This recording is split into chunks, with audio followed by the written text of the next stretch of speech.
اپنی سند کے بارے میں کچھ آخری بات عرض کروں کہ مجھے 8 طریقوں سے سند حاصل ہے.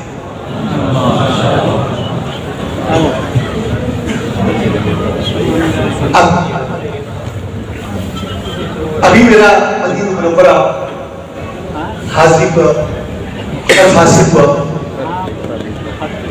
اور حضرت حجت الاسلام کے استاد حضرت شاہ عبد الغنی مجددی رحمہ اللہ کے جو خانوادہ ہے مدینہ منورہ میں ان سے ملاقات کا شرف مجھے حاصل ہوا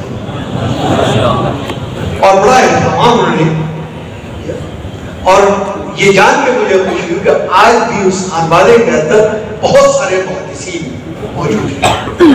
تقریباً 2 گھنٹے کی وہ مجلس رہی اور سند کا تبادلہ بھی ہوا. 12 روح میں لیے شرط کی بات تھی کہ پرانا تعلق جو حضرت نانوت کی ہے وہ ایک طرح سے پھر تازہ. پہلی سند جو حاصل ہے حضرت خطیب الاسلام محمد سالم صاحب قاسمی والد محترم, ان کو اجازت ہے شیخ الاسلام حضرت مولانا حسین احمد مدنی رحمہ اللہ سے. وہ شاگرد ہیں شیخ الہند حضرت مولانا محمود حضرت صاحب دیوبندی سے. یہ شاگرد رشید ہے بانی دارالعلوم دیوبند حجت الاسلام حضرت مولانا محمد قاسم نانوتوی نفر اللہ برکاتہ سے. ان کو اجازت حاصل ہے شاہ عبد الغنی مجددی سے. ان کو اجازت ہے حضرت شہزاد صاحب رحمہ اللہ سے اور شاہ ولی اللہ اور شیخ ابتائب بدر اور جد مکرم حضرت خالد طیب صاحب نفر اللہ برکاتہ.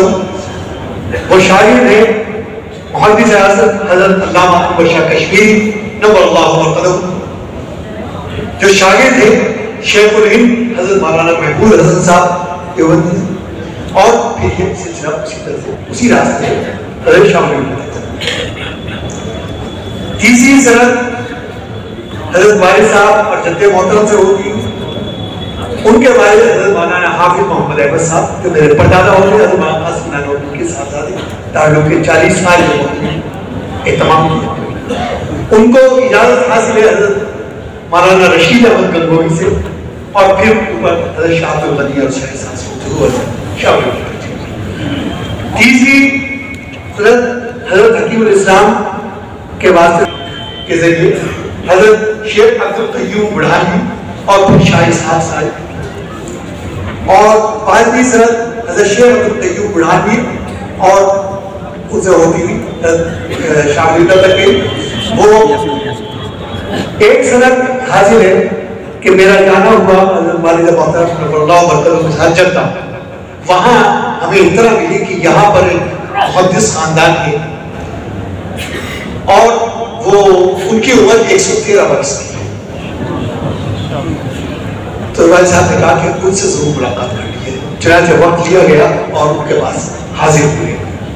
ان کا نام تھا حضرت شیخ ابن احمد الناف, یہ جدہ. اور ان کے بڑے بیٹے ان کی عمر اس وقت 80 سال کی تھی اور نہ صرف مرد بلکہ خواتین میں بھی بہت سی محدثات تھیں. یہ ان کا امتیاز ہے. 12 وہاں حاضری ہوئی اور ہم نے درخواست پیش کی.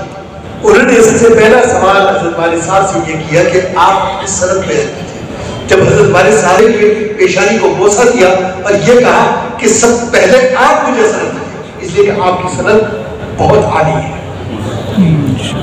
12 اس وقت حضرت والد صاحب نے ان کو دی اور اسے اجازت حدیث حاصل ہوئی اور اس موقع پر ہمیں بھی ان کی برکات سے وہ سند حاصل ہوئی. اور ایسے ہی مدینہ منورہ عالم شیخ محمد عوامہ الحیری المدنی الحنفی ان سے بھی اجازت حدیث حاصل ہے. اور 8ویں سند ایک ہمارا جانا ہوا انگلینڈ سن 2010 میں.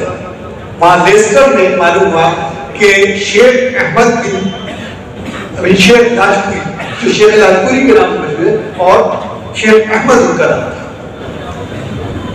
ان کی سند ایک کے واسطے سے حضرت نانوتوی سے متصل ہے اور صرف ایک واسطے.